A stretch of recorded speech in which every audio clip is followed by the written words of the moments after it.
เบิ่งสภาพต้นยางคือแดดเผาจนตายครึ่งหนึ่งตัวนี้มันทรงสีใหญ่อยู่แต่ว่าพวกนี้แล้วมันบ่ใหญ่น้ำยางออกเดี๋ยวเราสิมาตัดกันเอา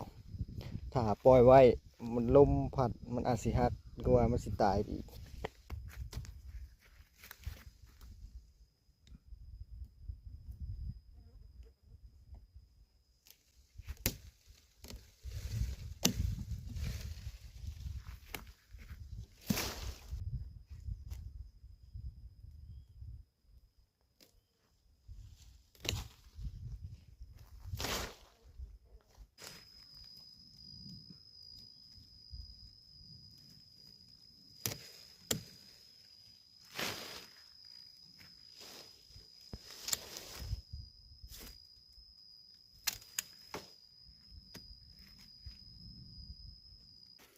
นี่เราตัด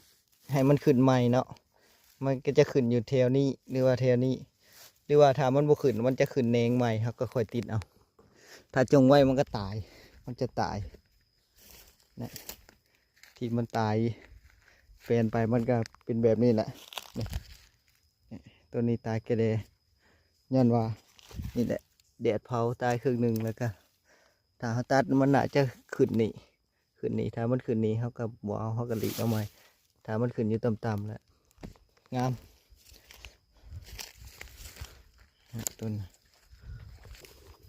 นี่ต้นตัวอย่างก็คือต้นนี้นี่มันขึ้นใหม่ที่มันขึ้นใหม่นี่มันตายลงไปแล้วมันขึ้นใหม่แล้วมันขึ้นไวใหญ่แต่กับพวกท่านหมูใหญ่อยู่แล้ว